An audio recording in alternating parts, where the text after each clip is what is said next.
To a yau za mu kawo muku sahihin bayani a game da ciwon ulcer. Ulcer kala-kala ce. Akwai ulcer wacce take biyowa ta uwar hanji, akwai kuma ulcer wacce take biyowa ta tsakanin cikin mutum, ma'ana ta uwar hanji, akwai kuma ta ƙirji. Wato akwai gastric ulcer, akwai kuma duodenal ulcer. Haƙiƙa waɗannan ulcer guda biyu sukan haifar da cututtuka masu tarin yawa a tare da mutum. Wannan ulcer da kuke kallonta wacce take zuwa ta ɓangaren ƙirjin mutum, haƙiƙa ita wannan, idan wannan ulcer kana tare da ita, za ka ringa jin ƙirjinka yana maka zafi.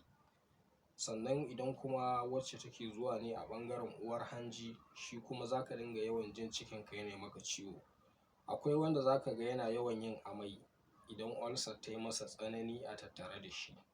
Wani kuma zai dinga yawan jin tashin zuciya a yayin da ya ci abinci da sauransu. Wani kuma bayan ya ci abinci. Sannan akwai zafi da raɗaɗi. Sannan wani lokacin mutum zai dinga jin yawan gabansa yana yawan faɗuwa. Sai kuma ƙarni da za ka dinga ji. Za ka dinga jin yawan jin ƙarni a koda wane lokaci, musamman ma idan ɓangaren abinci ne da sauransu. To haƙiƙa akwai nau'in abinciccika ma da yawa wanda idan kana fama da ulcer kana yawan cin su, to za ka ga sai yana haddasan maka da wannan ulcer.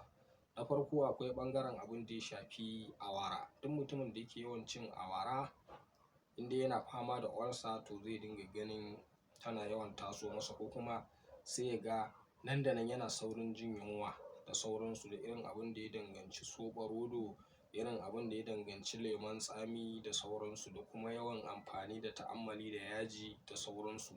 Akwai abubuwa masu tarin yawa, musamman wani lokacin ma har da kunu, domin wannan tsami-tsamin nasa yakan iya sawa wa mutum ulcer ta ƙara tasowa sama. Sai dai kamar idan waɗanda suka yi amfani da kunu ne ko akwai sukari a cikinsa da sauransu, shine suke ɗan samun sauƙi.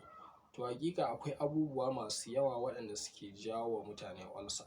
Sannan kuma duk mai fama da matsalar ulcer ko da ta shekara 10 a wannan cibiya tamu mai albarka, bi'iznillahi ku tuntuɓe mu, akwai magunguna sahihai wanda duk mutumin da yake fama da ulcer kowace iri ce, ko da ka shekara 10 kana fama da matsalar ulcer, bi'iznillahi za ka warke kuma za ka rabu da ita. To 'yan uwa, wannan shine bayanin da muka zo muku da shi a taƙaice. To da wannan muke cewa assalamu alaikum wa rahmatullahi ta'ala wa barakatuh.